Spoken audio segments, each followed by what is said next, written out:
ലോക പരിസ്ഥിതി ദിനത്തിൽ രാജ്ഭവനിൽ സംഘടിപ്പിച്ച ചടങ്ങിൽ ഭാരതാംബയുടെ ചിത്രത്തിൽ പുഷ്പാർച്ചന നടത്തണമെന്ന് രാജ്ഭവൻ നിർദ്ദേശിച്ചതാണ് ഇപ്പോഴത്തെ ഭാരതാംബ വിവാദങ്ങളുടെ തുടക്കം. അതിൽ വിസമ്മതിച്ചുകൊണ്ട് രാജ്ഭവനിൽ നിശ്ചയിച്ചിരുന്ന പരിസ്ഥിതി ദിനാഘോഷ പരിപാടി കൃഷി വകുപ്പ് മാറ്റിയിരുന്നു. RSS ഉപയോഗിക്കുന്ന ഭാരതാംബയുടെ ചിത്രത്തിലുള്ളതല്ല യഥാർത്ഥ ഇന്ത്യൻ ഭൂപടമെന്നും സർക്കാർ പരിപാടിയിൽ അവ ഉപയോഗിക്കാൻ സാധിക്കില്ല എന്നതുകൊണ്ടുമാണ് പരിസ്ഥിതി ദിന പരിപാടി മാറ്റിയതെന്ന് കൃഷിമന്ത്രി പി പ്രസാദ് പറയുകയും ചെയ്തു. ഒരു സർക്കാർ പരിപാടിയിൽ ആ ചിത്രം ഉപയോഗിക്കുന്നത് ഭരണഘടനാപരമായി ശരിയല്ല. ആ രീതിയോട് പൊരുത്തപ്പെടാൻ കഴിയില്ല.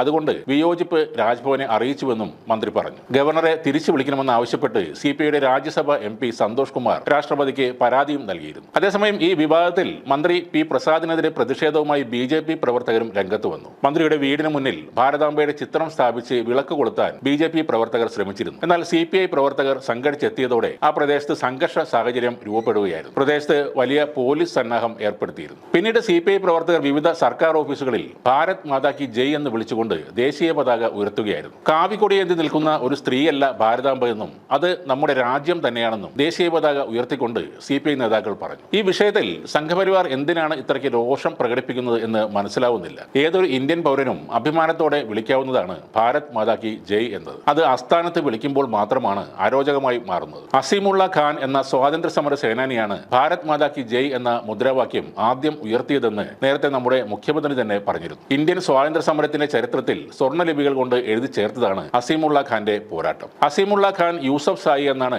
അസീമുള്ള ഖാന്റെ മുഴുവൻ പേര്. ചെറുപ്പകാലത്ത് തന്നെ ബ്രിട്ടീഷുകാരുടെ ക്രൂരതകൾ നേരിൽ അനുഭവിക്കേണ്ടി വന്ന ഒരാളാണ് അദ്ദേഹം. തന്റെ പിതാവിനെ ബ്രിട്ടീഷുകാർ കൊലപ്പെടുത്തിയത് അദ്ദേഹത്തിന്റെ മനസ്സിൽ കനത്ത ആഘാതമാണ് ഏൽപ്പിച്ചത്. ഒരു ബ്രിട്ടീഷ് ഉദ്യോഗസ്ഥന്റെ വേലക്കാരനായിരുന്നു അസീമുള്ളയുടെ പിതാവ്. അനുസരണക്കേട് കാണിച്ചു എന്നാരോപിച്ച് ഒരു കെട്ടിടത്തിന് മുകളിൽ നിന്ന് അദ്ദേഹത്തെ തള്ളി താഴെയിടുകയായിരുന്നു. പിതാവിന്റെ മരണത്തിന് പിന്നാലെ അസീമുള്ള ഖാനും കുടുംബവും കൊടിയ ദാരിദ്ര്യത്തിലുമായിരുന്നു. 1837-38 ക്ഷാമകാലത്ത് ഇദ്ദേഹത്തെയും അമ്മയെയും ഒരു മിഷണറി ഗ്രൂപ്പ് ഏറ്റെടുത്തു. പഠനത്തിൽ വലിയ താല്പര്യമുണ്ടായിരുന്ന അസീമുള്ള ഖാൻ അവിടെ വെച്ച് ഇംഗ്ലീഷും ഫ്രഞ്ചും പഠിക്കുകയായിരുന്നു. ബുദ്ധിമാനായ അസീമുള്ള ക്രമേണ ബ്രിട്ടീഷ് ഭരണകൂടത്തിൽ ഉയർന്ന ഉദ്യോഗത്തിലുമെത്തി. നാനാ സാഹേബ് പേഷ്വ രണ്ടാമനുമായി ഇദ്ദേഹത്തിന് അടുത്ത ബന്ധമുണ്ടായി. ബ്രിട്ടീഷുകാരിൽ നിന്ന് തനിക്ക് ലഭിച്ചുകൊണ്ടിരുന്ന പെൻഷൻ തുക നിന്നുപോയതിനെ തുടർന്ന് അത് വീണ്ടെടുക്കാൻ അഭ്യർത്ഥന നടത്താനായി ഇംഗ്ലണ്ടിലേക്ക് ഒരു പ്രതിനിധി സംഘത്തെ നാനാ സാഹേബ് അയച്ചിരുന്നു. ആ സംഘത്തിന്റെ തലവൻ അസീമുള്ള ഖാൻ ആയിരുന്നു. എന്നാൽ അദ്ദേഹത്തിന്റെ ശ്രമങ്ങൾ എല്ലാം പാഴായി. ബ്രിട്ടീഷ് അധികാരികൾ ഈ വിഷയത്തിൽ ഒന്നും തന്നെ ചെയ്തുമില്ല. തിരിച്ചു വന്ന ശേഷം ചില പദ്ധതികൾ നാനാ സാഹിബുമായി അദ്ദേഹം ചർച്ച ചെയ്തു. നാനാ സാഹിബിന്റെ മനസ്സിൽ ആദ്യ ഇന്ത്യൻ സ്വാതന്ത്ര്യ സമരത്തിന്റെ വിത്ത് മുളക്കുന്നത് അങ്ങനെയാണ്. പിന്നീടുണ്ടായ ഇന്ത്യൻ സ്വാതന്ത്ര്യ സമരത്തെ ബ്രിട്ടീഷുകാർ കലാപമെന്ന് വിളിച്ചിരുന്നു. ഈ സമരത്തിലാണ് ആദ്യമായി ഭാരത് മാതാ കി ജയ് എന്ന മുദ്രാവാക്യം ഉയർത്തപ്പെട്ടത്. ഈ മുദ്രാവാക്യം രൂപീകരിച്ചത് അസീമുള്ള ഖാൻ ആയിരുന്നു. ഇന്ത്യൻ സ്വാതന്ത്ര്യം എന്ന